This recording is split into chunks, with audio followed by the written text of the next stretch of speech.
சக்தி வாய்ந்த ஸ்ரீ சாலைகங்கையம்மன் ஆலயத்திலே ஒவ்வொரு ஆண்டும் சீரும் சிறப்புமாக விசேஷமாக நடைபெற்றுக் கொண்டிருக்கிற இந்த திருத்தேர் திருவிழாவானது இந்த ஆண்டு ஒவ்வொரு ஆண்டும் சித்திரை மாதம் பாலபிஷேகம் தொடங்கி வைகாசி 1ஆம் தேதி ஆண்டுதோறும் காப்பு கட்டி அதிலிருந்து 8வது நாளாக திருத்தேர் திருவிழா நடைபெறும்.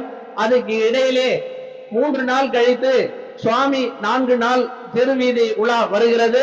அதே சமயத்தில் இன்று ஊர் முக்கிய பிரமுகர்களை காலையிலே சென்று அழைத்து வந்து ஆலயத்திலே நிறுத்தி அவர்கள் முன்னிலையிலே ஊர் பொதுமக்கள் இளைஞர் அணி எங்களுடைய அனைவருடைய ஒத்துழைப்போடு இந்த அருமையான திருத்தேர் விழா நடைபெற்றுக் கொண்டிருக்கிறது.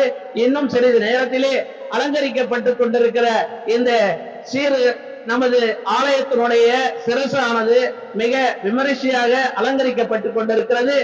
அது தேரிலே ஏற்றும் பொழுது நமது நண்பர்கள் இளைஞர்கள் அருமையாக கொண்டு வந்து அந்த அம்மன் ஆட்டத்துடன் திருத்தேரிலே ஏறி அந்த திருத்தேரிலே இருந்து ஊர்வலமாக நமது உள்ளே இருக்கக்கூடிய 10 தெருக்களுக்கு ஊர்வலமாக சென்று மாலை வந்து ஆலயத்திலே சேரும். அந்த நேரத்திலே பாட்டு கச்சேரியும் மற்றும் வான வேடிக்கையும் நடைபெற இருக்கிறது.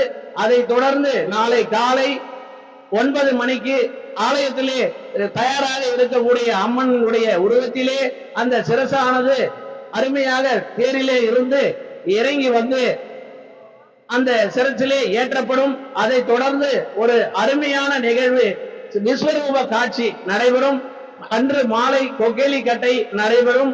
பக்தர்கள் கொக்கேலி கட்டையுடன் வருவார்கள், சிலம்பு கலையுடன் வருவார்கள். அந்த நேரத்திலே அதை காண கண்கொள்ளா காட்சியாக இருக்கும். காலையிலே இருந்து மாலையிலே அம்மன் அதை பார்ப்பதற்கு மிக அருமையாக ஜொலித்துக் கொண்டிருக்கும்.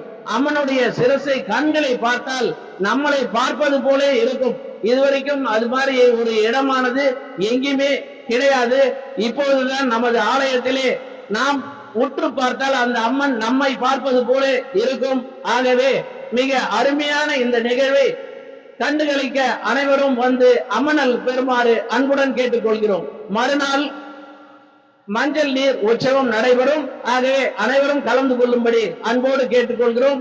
இன்று இந்த சிரசு ஏற்றத்துக்காக வேலூர் எம்எல்ஏ, வேலூர் முன்னாள் எம்எல்ஏ, மேயர், மண்டல தலைவர் ஆகியோர் கலந்து கொள்கிறார்கள்.